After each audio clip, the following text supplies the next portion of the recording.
We're going to turn right now to the Epstein files, which is a new series that my colleague Murtaza and Ryan Grimm have been publishing at Dropsite News, dropsitenews.com. It's based on a trove of leaked emails from the former Israeli Prime Minister Ehud Barak. And this is a set of emails that is publicly available. It was leaked by Handala, which is a pro-Palestinian hacking group. And the documents were posted online by Distributed Denial of Secrets, which is a whistleblower and file sharing website. And they have been largely ignored by the mainstream press. These are publicly available emails.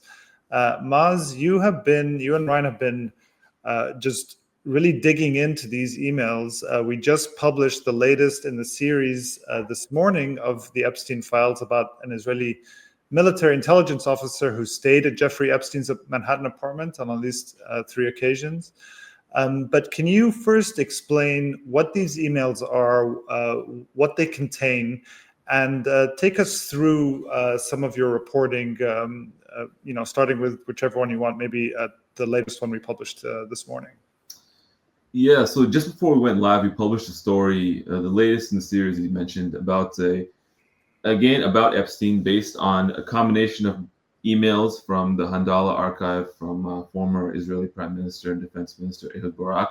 But the documents are also based on House Oversight Committee disclosures about Epstein, because currently there is a dispute in the U.S. government about releasing what they describe as the Epstein files. Some of those files, in very limited number, are public. So this story is actually based on both. And what it shows is that an Israeli military intelligence officer, a very senior Israeli military intelligence officer, a very well-known one, actually lived at Epstein's house in Manhattan on multiple occasions between 2013 and 2015, perhaps before that as well too, but this would be documents we have. And he was living there. And he was engaging in transactions with Epstein and Barak. We don't know the full scope of what he was doing at that time, but he was still, among other things, acting as an intermediary between Israeli military intelligence and Barak, even though he'd left the defense ministry officially at that time, and also acting as an intermediary between Israeli intelligence and U.S. intelligence. He was very close to people close to former Secretary Leon Panetta, others in the U.S. intelligence establishment. So he was very much active. And one thing in the intelligence world, there are very few people, especially at that level, who ever really leave their position. He was doing intelligence work for Israel. He was a very well-known agent, and he stayed in Epstein's apartment on 66th Street in Manhattan. So, that's the latest story. Previously, we've done 3 other stories based in this archive. All of them deal with Epstein's activities on behalf of Israeli intelligence in different parts of the world.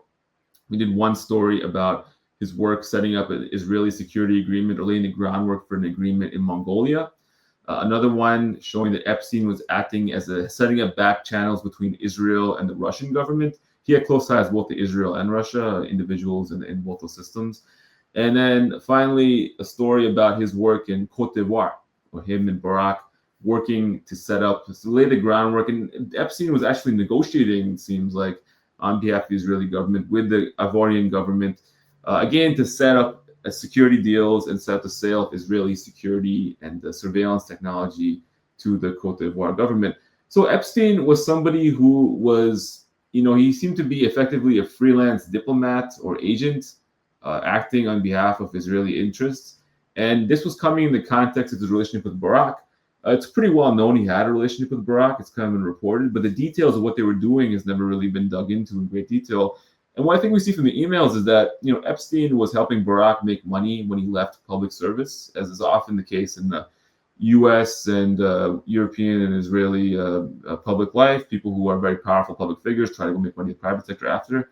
Epstein was helping Barak do that. But in doing so, he was also helping him promote Israeli intelligence-linked security firms and technology firms to foreign governments. So it accomplished a dual purpose. It helped make money, and it helped further Israel's security interests, in many cases leading to formal security agreements signed between the Israeli government and foreign governments in that manner. So Epstein was really at the core of all this. And, everything we know about Epstein, he's been reported in the press, obviously his horrifying sex crimes he was involved in and so forth. What's really not been reported is who he was and what he was doing. He was an extremely important node in this world of intelligence contacts and elite contacts, and he was very invested in the security interests and well-being of Israel. And he acted on that basis through his relationship with Barak and beyond that as well. For someone who's unfamiliar with Epstein, with these connections, was this an ideological kind of drive for him to be, as you said, like a freelance diplomat for Israel and someone who could connect different people to each other? Or was it based on just financial interests? What's your sense from reading these emails?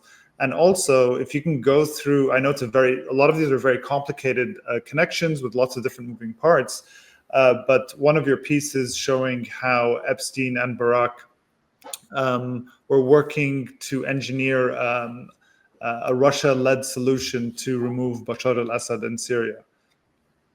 Yeah, so it's interesting because our understanding of the story continues to evolve the more that we dig into the files and the more public disclosures gradually come out about Epstein. Obviously, there's a big deadlock in the U.S. government about doing more disclosures, and our stories are partly based on things that the government's released or that have come out in lawsuits. There's still so much to know about this, but provisionally, it's very interesting when you look at the emails. People always ask me, is Epstein a Mossad agent? That's a question which has been circling around a lot for many years. My impression is that no, he probably was not a Mossad agent per se. He was somebody who appeared to, look, let me put it this way, in his relationship with Barak, you can see from the emails that the power dynamic, even though Barak was extremely influential, one of the most influential people in the Israeli security establishment at that time, the power dynamic is very favorable to Epstein. It's not like Epstein is dying to get Barak's attention. It's really, if anything, vice versa. Epstein was somebody who had far more contacts in governments and the business world at the highest levels around the world than I think any one person can organically have. How he developed those contacts, I think, is something we still need to learn over time. But really, it was Barak who was trying to leverage Epstein for his own benefit. He wanted to help make money. He wanted to help promote Israeli security interests, and Epstein was there to do that.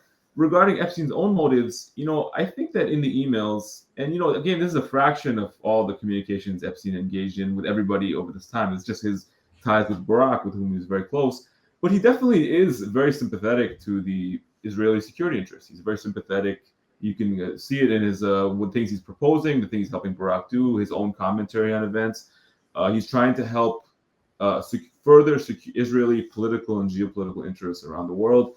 And the context we referred to, the Syria talks, Epstein was specifically helping to organize a back channel between Israeli officials and Russian officials to remove Bashar al-Assad for the benefit of Israel, as he saw it in that time, because the war at that time, 2013, was getting out of hand from Israel's perspective.